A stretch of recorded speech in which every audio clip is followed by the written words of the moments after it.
This is your short pre-workout warm-up mobility and activation sequence. After the first time around, you should know what you're doing, so you shouldn't need too much instruction. We're going to start laying on our back, feet roughly hip distance apart, back of shoulders, back of head and back of pelvis on the mat, chin slightly tucked and hands to your pelvis. Press down through the feet. We're going to start with 5 pelvic tilts. So curl your tailbone up towards your ribs, come back through and curl your tailbone back so that you get an arch in your back. So we're going to carry on. 4, 3 more. Press down through the feet as you curl your tailbone back. 2, and 1 more. We're now going to come into a low bridge. We're going to do 5 taps. So curl your tailbone up, lift the pelvis and tap back down. So press through the feet. You should get a squeeze of the glutes at the top and an opening at the front of the hips. 2 more. Coming into some side clamps. So we're going to roll onto our right side. Take your head in your hands, knees in line with hips, and then your heels out from there. You're going to open and close that top knee 5 times. Try and keep the pelvis steady, so imagine that it's pressed up against the back of a wall. 2, 1. Now some hip circles, so hover that top leg.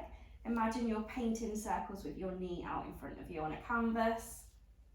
2 big circles, one direction and switch. You might get some clunks and clicks and that's all right. We're going to come into a modified side plank now. So elbow on the floor, forearm on the floor. We're going to lift that bottom hip, send the hips forwards. Imagine you're squeezing a 50-pound note and saving it in between your bum cheeks and draw the ribs back. Nice line from head all the way down to your knees.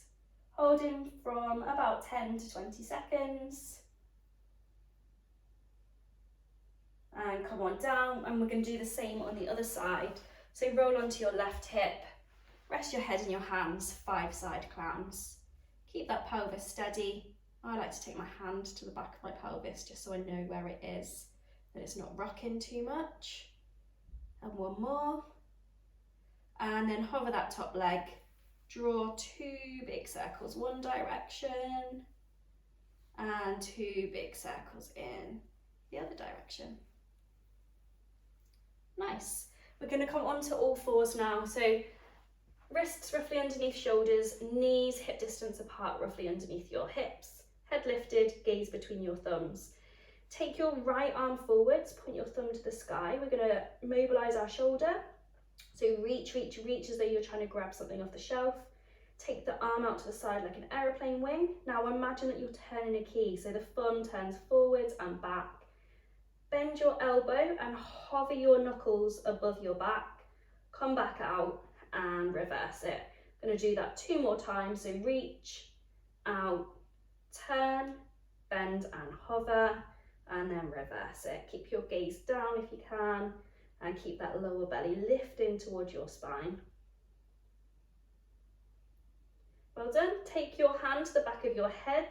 We're now going to rotate through the thoracic spine. So twist and open, open, open. Push your head into your hand. And then if you can, take elbow to forearm or thumb. And 2 more of these.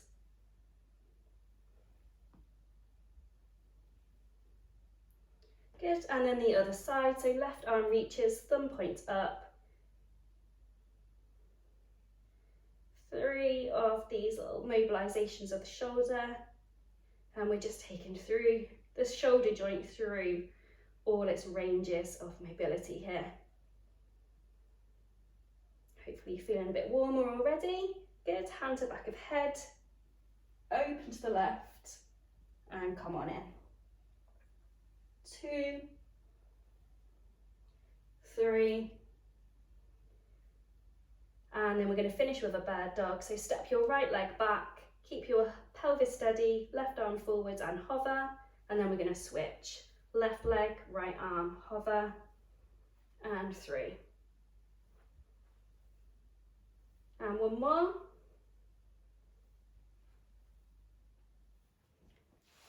so that's it. You should be good to go now.